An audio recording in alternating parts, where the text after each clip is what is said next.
First to go today was Newcastle teenager Rachel McQuillan. The number 2 seed lost the first set to Christine Radford 6-1, the windy conditions causing problems for both players. In the second set, McQuillan improved her game, but to no avail, losing 6-1, 7-6. Radford will now play Sally McCann in tomorrow's final after the Queenslander easily beat New Zealander Ruth Seaman 6-1, 6-3. World number 1 junior Jason Stoltenberg now looks favourite for the men's title after beating Roger Rashid in 3 sets. In the final, Stoltenberg will take on Todd Woodbridge, who ousted men's top seed Johan Anderson in the other semi 3-6, 6-3, 6-love. The women's final will begin at 11 tomorrow morning at the District Park Courts, followed by the men's final.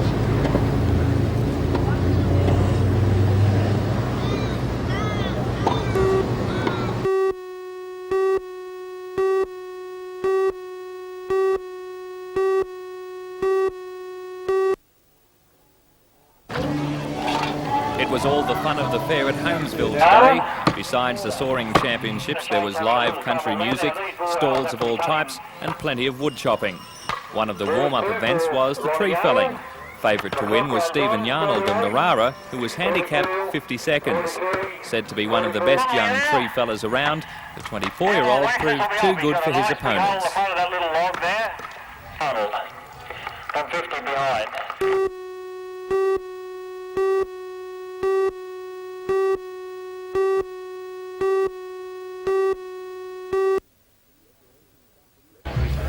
Record entries at the Newcastle show forced organisers to stage a separate one-day event for stud beef cattle. Judging rings catered for more than 300 entries, including Pole Hereford, Santa Gertrudis, Angus, Murray Grey, Shorthorn and Devons, in an event which inevitably produces blue ribbon winners at the Earlister show. Big news for cattlemen is the growing interest in the Hunter region's tick and disease-free Santa Gertrudis for the South Pacific region. Alf Smith of Barraba sold a bull to buyers from New Caledonia, and that's been followed by more inquiries for Hunter District cattle. The gateway's open. There's arrangements being made now for further cattle to go over there in the future. Right. Was it a bit of a surprise to start with? It was, when the chap walked along and he said, "Is the bull for sale?" And I said, "Yeah," and he said, "I'll give him the price," and he said, "Well, I'll take that." And he said, "I'm from New Caledonia." And I said, "I thought it's a long way to lead you over there."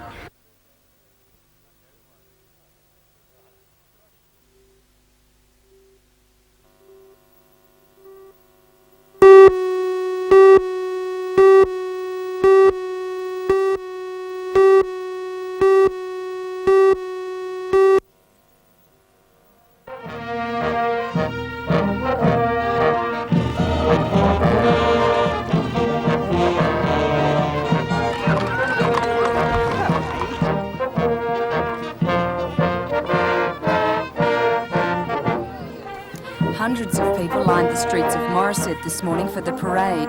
The march was organised to celebrate Morisset's 100 years and also as a Bicentennial event.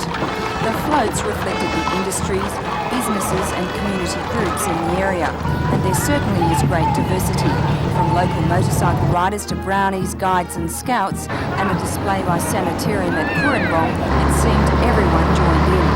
A particular focus was on historical events. Sulkies, pack horses, donkeys and some bullock teams joined the fray.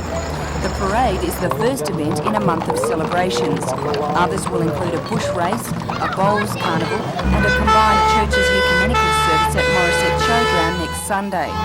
It's hoped that the events will raise enough money to fund the building of a clock to be located in front of the post office.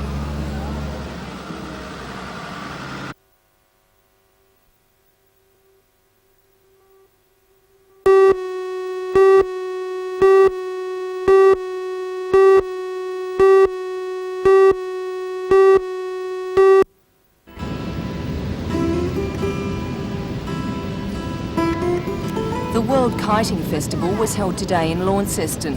It's the first time that it's been held in the Southern Hemisphere and has generated a great deal of excitement amongst kiting enthusiasts. As it's a bicentennial event, Australians everywhere were asked to fly a kite on this day, and a group of Novocastrians decided to answer the call. They organised a mini festival at the harbour foreshore. children and adults alike took the opportunity of getting outside in the fresh air and flying a kite. There were kites of all shapes and sizes and all dipped and ducked in the fresh ocean breeze. According to organisers, kites are a perfect lift to the spirits, and Newcastle will soon have its own kite flying club, which will hold regular workshops.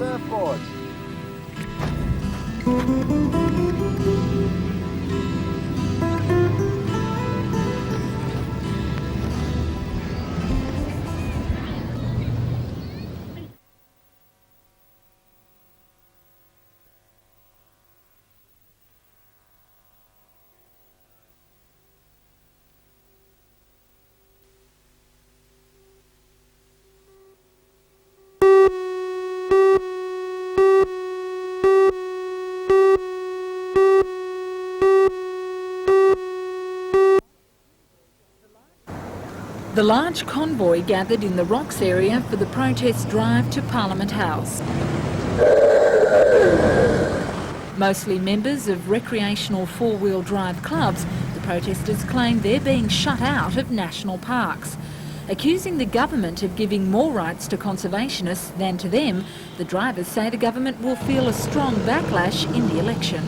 A significant protest will be on March the 19th. Our members are totally fed up with the attitude of the government. I live at Cobram in the Rockdale Municipal, so I'll be voting against him. Before leaving, the protesters left a list of demands for the Premier at the gates of Parliament House.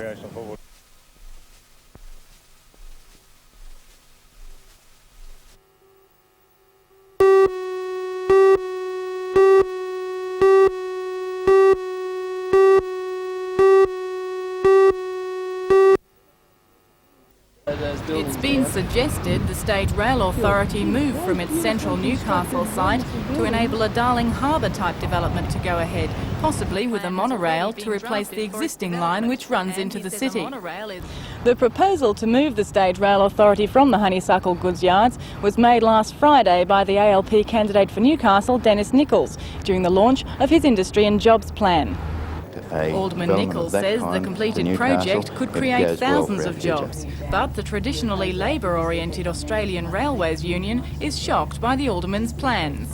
Having, say, approximately 100 members over there, if Honeysuckle Yard was to go and a new government was to come into office, we don't know what could happen to those members. They could be looking down the barrel of redundancy.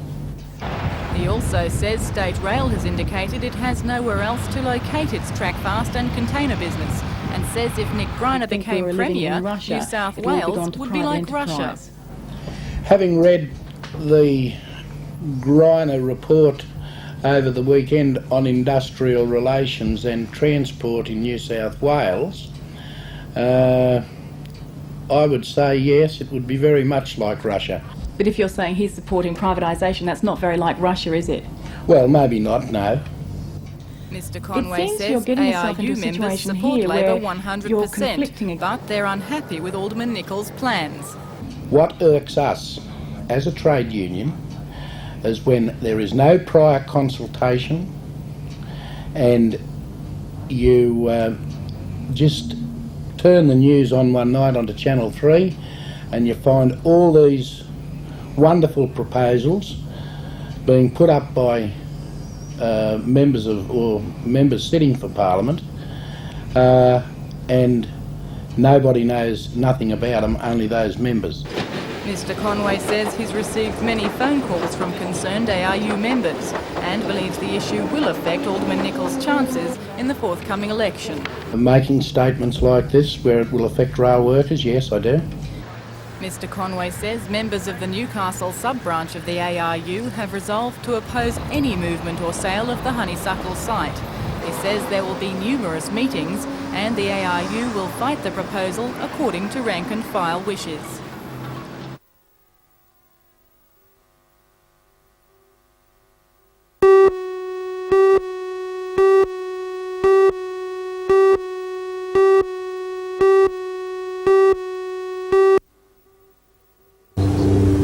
Federal police allege that Sloman opened a Keycard account and cheque account at the Newcastle University Commonwealth Bank branch.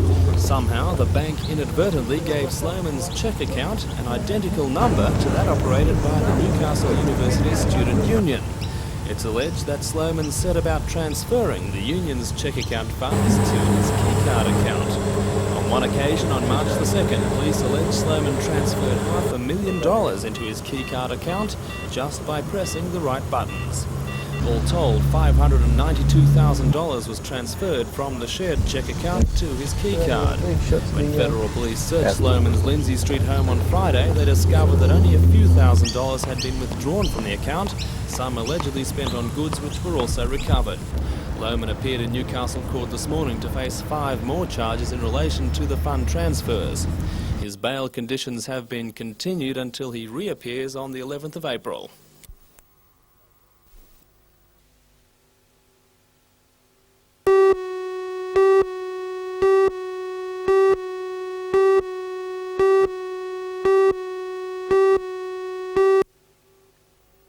This is a recent photograph of the dead victim, 20-year-old Tracy Gilbert of Lawson Road, Woodberry. Tracy had been at work in a hair salon at the Woodberry shopping centre at 2 o'clock on Tuesday afternoon when she was confronted by the gunman. Apparently he asked Tracy to go with him, and when she refused, he fired.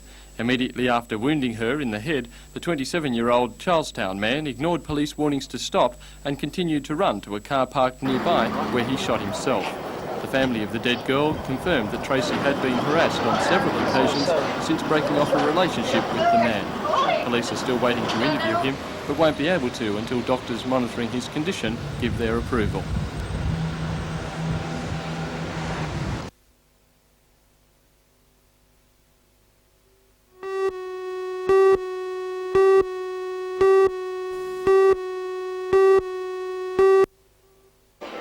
The third annual Jay's Travel Expo attracted 30 travel companies from all over Australia, making it the biggest yet and, according to Jay's, the premier event of its kind in the region.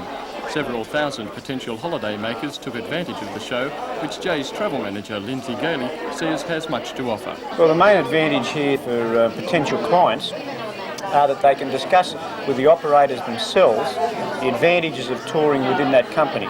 Now, there are travelling trends to be discussed, the updates of markets, the forthcoming specials that may be available with that company, and at the same time there are bargains to be got. Organisers say the Expo is designed to give holidays a taste of travel, and so there were videos of exotic locations, some aptly dressed characters, and even genuine Fijian kava to entice tasters to sip it in its home country. Mr. Gailey says the travel industry is currently going through a growth period, but at the same time is having to work hard to attract business. The public themselves are more mature in selecting their holiday because they seem to know the product a lot better these days, and they're always willing to search out a bargain.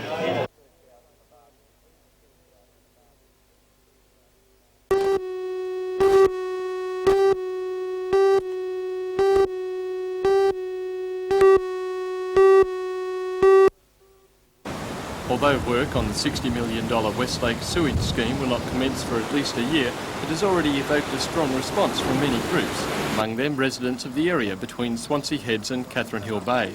They are concerned that the treated effluent will be piped to an ocean outfall in that area and will seriously affect their beaches.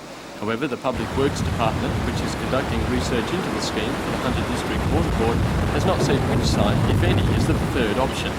Last night, residents gathered at 3 meetings, at Catherine Hill Bay, Rathmines, and this one at Caves Beach, hoping to hear something more definite from Liberal Party spokespersons. They were to be disappointed. John Hannaford, representing the Shadow Minister for Environment, Tim Moore, said he could give no assurance that such an outfall would not be built. You can't give a guarantee that there won't be an outfall out some kilometres from the beachfront, because all of the proposals at the present time indicate that ocean outfalls are the most efficient. The question of where the outfall goes and the type of outfall has got to be a matter for determination after all of the evidence is available. Mr Hannaford was strongly critical of the state government's handling of the project.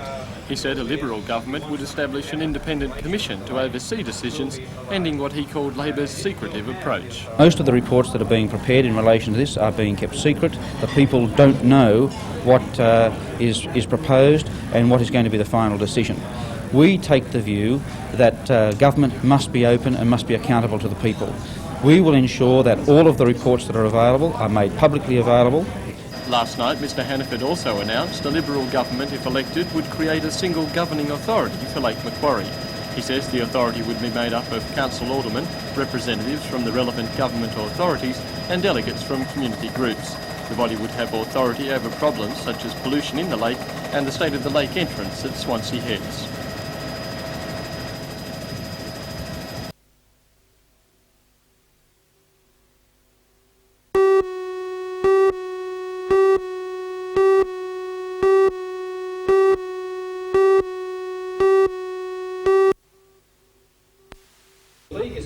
The Newcastle Law Society organised last night's meeting because it says there is great confusion over the ramifications of WorkCover and TransCover. The new compensation scheme became law in July last year amid government vows that it would greatly reduce the number of phony or unwarranted claims and make it easier for those with legitimate grievances to obtain help. Last night's well-attended meeting, however, showed that many held reservations as to its effectiveness. The meeting heard speakers both for and against the system before a question time, which revealed many were troubled and confused by what they perceived as inadequacies in the new procedures. The Law Society of New South Wales has also condemned the legislation, saying it is harming the innocent by following broad outlines and not judging each case on its merits. Maurice Stack, chairman of the Accident Compensation Commission of the New South Wales Law Society, says it is just not working. Certainly there were problems with the old system, and there are some aspects of, there are some improvements in the new system, but those improvements could have been achieved without throwing the baby out with the bathwater. So you think that it still needs quite a deal of revision? I think that both these schemes ought to be thrown out. We ought to go back to the common law system and then work from there and improve that system. The government is sticking to its guns, however, with the Premier recently announcing in his policy speech the addition of a no-fault clause to the scheme, curing something which has been strongly criticised by its detractors. Peter Rose of the Government Insurance Office says while the system has been experiencing some teething problems, it is still the best available. Basically, I think it is a fair system. It's a system that provides fair compensation to injured people, or people who are victims of road accidents, which were not of their fault. Well, is it an improvement? Is it worth the added hassle that it has been to introduce it? Well, there's certainly a hassle, but with the introduction of any system, especially when you're in fact challenging the rights of vested interests, and there's plenty of vested interest in the old system, it's quite understandable that there will be some hassle, but in my view, over time it will be proven to have been worth it.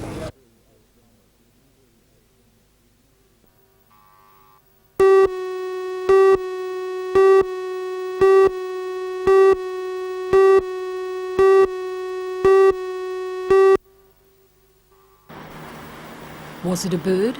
Was it a plane? No, it was every intrepid journalist's dream, a real live UFO right in front of the cameraman's lens. Late night shopping traffic halted as motorists gathered in awe of the spectacle. The buzzing aircraft hovered above the Newcastle area, but on closer examination, things weren't quite what they seemed. Communicating a message which read, "Garden City opens Tuesday," a quick phone call to centre management confirmed any sceptic's view. The nighttime jaunt had been organised as a publicity stunt, promoting next week's grand opening at the multi-million-dollar shopping complex at Kotara.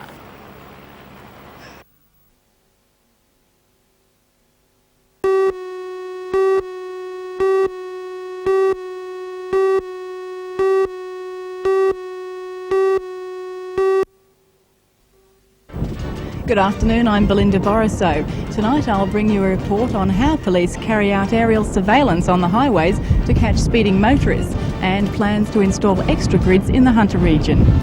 For all the news, join us tonight at 6.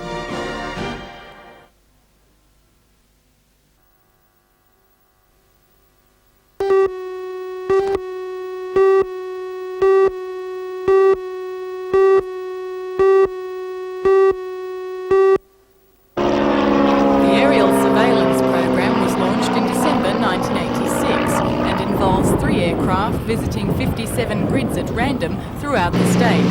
Aerial Observer Constable First Class Barry Powter says steps will be taken during Easter to focus on an area which has become known as the killing fields. Well, this Easter we intend holding an operation based in Port Macquarie, working from Kempsey down to Bulahoola. It'll be a fairly intensive operation, and special attention is going to be paid to the Pacific Highway between Nabiac and Taree.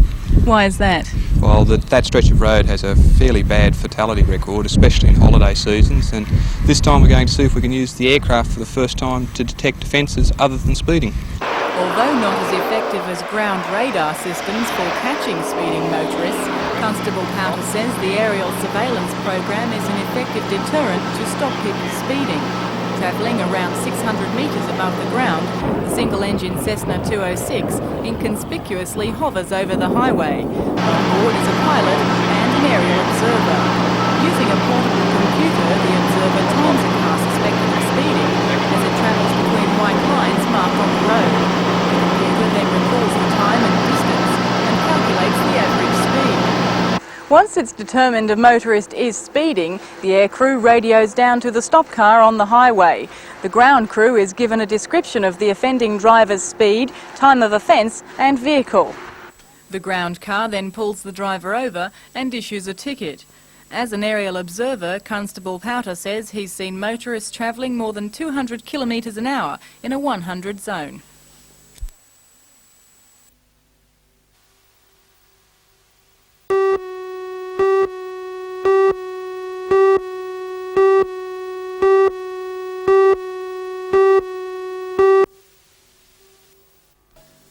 The future of Morisset Hospital has been an emotive issue ever since it was named in the Richmond program, which called for the transfer of many psychiatric patients into care houses within the community.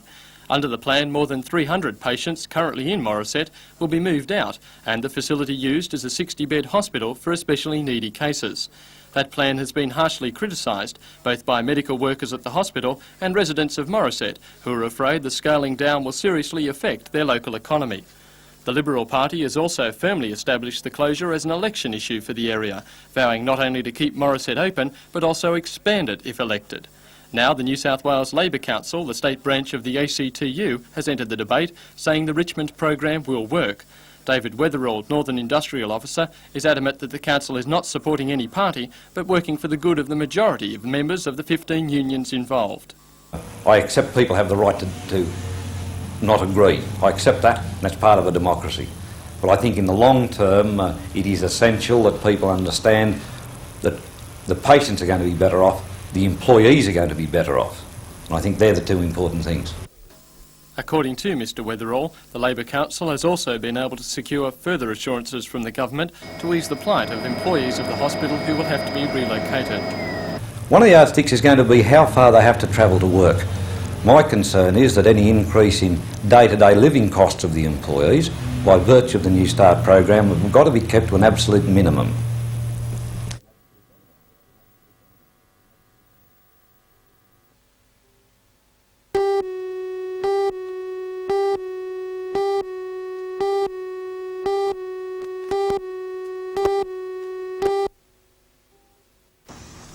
Ashley Coulston raised quite a few eyebrows when he took his tiny vessel for trials on Newcastle Harbour late last year. But last night, the solo sailor many people thought it was sheer madness. Despite warnings, he embarked on the voyage aiming to set a record for sailing the smallest boat across the Tasman. But on Saturday night he had to be rescued by a New Zealand coastal tanker, the Amnapura. The tiny G'day 88 had been demasted during Cyclone Bowler. Yesterday, a relaxed Ashley Coulston faced a barrage of questions about the wisdom of the voyage. He says he was unaware of a large-scale search for him last month and still claims the voyage was a success. It's a success, as in, of course, the Tasman, yes. Smallest boat, of course, the Tasman. I was in the Pacific when I got picked up, so across the Tasman, definitely.